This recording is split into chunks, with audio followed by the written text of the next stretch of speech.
Hai, perkenalkan nama saya Afid Ilah Maulana dengan NPM 234110206PM. Dan kali ini saya akan menyampaikan terkait materi yaitu negosiasi dan di mata kuliah komunikasi bisnis. Baik, ada beberapa hal yang akan saya sampaikan di dalam materi negosiasi.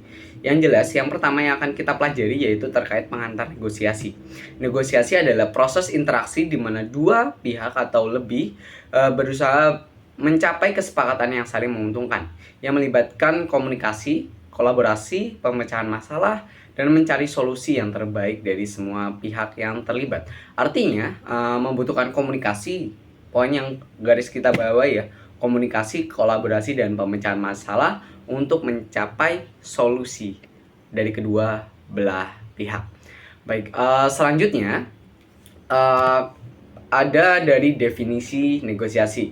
Baik, dari definisi negosiasi adalah proses di mana dua pihak atau lebih bertukar informasi, mengajukan tawar dan permintaan, serta berusaha mencapai kesepakatan. Tujuannya adalah untuk mencapai hasil yang saling menguntungkan bagi semua pihak yang terlibat. Artinya, definisi dari negosiasi adanya tawar-menawar dan mengajukan permintaan yang mana goal akhirnya adanya hasil yang menguntungkan di kedua belah pihak. Win-win solution atau win-win dari benefitnya ya. Oke, next. Jadi yang selanjutnya adalah manfaat negosiasi yang efektif. Ada 3 aspek manfaat negosiasi yang efektif. Yang pertama adalah mencapai kesepakatan yang terbaik. Ketika negosiasi dilakukan dengan efektif, akan mencapai kesepakatan terbaik. Negosiasi yang efektif memungkinkan Anda untuk mencapai hasil yang optimal bagi semua pihak yang terlibat. Yang kedua, membangun hubungan. Artinya proses negosiasi yang positif akan meningkatkan portofolio kalian, juga akan mendapatkan hubungan baik dengan klien, dengan jaringan kita jangka panjang ketika negosiasi dengan kita efektif. Yang ketiga, meningkatkan produktivitas. Artinya kesepakatan yang adil dan saling menguntungkan ini akan nantinya meningkatkan produktivitas dari bisnis kita sendiri atau keuntungan kita juga. Next. Tujuan dari negosiasi. Baik, kita bicara tentang negosiasi, maka tak jauh dari tujuan negosiasi. Tujuan negosiasi yang pertama adalah mencapai kesepakatan. Yang pertama dari tujuan negosiasi adalah mencapai kesepakatan. Jadi goal awal munculnya negosiasi harus adanya tujuan yang sudah kita targetkan dan nantinya akan mendapatkan kesepakatan. Artinya tujuan utama negosiasi adalah mencapai kesepakatan yang memuaskan bagi semua pihak yang terlibat. Yang kedua adalah membangun hubungan. Dari tujuan negosiasi juga akan membangun hubungan. Tujuan untuk membangun hubungan yang kuat dan saling menguntungkan dalam jangka panjang. Yang selanjutnya adalah mencari solusi yang kreatif. Ketika negosiasi yang efektif mendorong pihak-pihak untuk berpikir di luar kotak dan menemukan solusi yang efektif. Itu dari tujuan negosiasi. Dan serta strategi dari negosiasi ada 3. Yang pertama ada persiapan, yang kedua ada komunikasi, dan yang ketiga ada tawar-menawar. Yang pertama ada persiapan. Sebelum negosiasi tentu kita butuh persiapan. Apa sih yang harus kita persiapkan? Yang pertama adalah memahami posisi.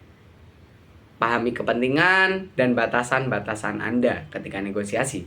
Yang kedua adalah komunikasi. Di komunikasi kita harus memperhatikan beberapa aspek. Yang pertama, mendengar dengan aktif, mengajukan pertanyaan, dan menyampaikan penawaran yang jelas. Poinnya jelas ya. Dalam menyampaikan penawaran, kita harus jelas. Agar jelas aja, tidak ada simpang siur ketika melakukan penawaran tersebut.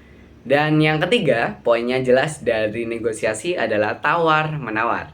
Kenapa sih tawar-menawar juga salah satu strategi yang efektif untuk negosiasi ya? Karena core utamanya juga salah satunya adalah tawar-menawar tersebut. Jadi mengajukan tawar-menawar yang masuk akal dan berusaha mencari jalan yang tengah. Sering kali kita lihat mungkin di pasar-pasar yang nawarnya sangat parah nih. Harganya 100.000, ada yang nawar sampai 30.000 boleh? Enggak, oh enggak bisa. Oh, itu tawar-menawarnya yang sangat berat, dia memberatkan ke pedagang. Gitu ya. Oke, next. Jadi yang sudah kita pelajari adalah persiapan untuk negosiasi. Pelajari lawan. Tadi ya poin yang lebih detail lagi terkait persiapan negosiasi. Pelajari lawan. Ini ketika mau negosiasi yang tendernya besar ya. Pelajari lawan, pahami posisi, kepentingan, dan strategi negosiasi lawan Anda. Terus yang kedua terkait tetapkan tujuan. Jelas tujuan penting untuk kita tetapkan sebagai batasan-batasan yang kita terima. Yang selanjutnya adalah kumpulkan informasi data semaksimal mungkin.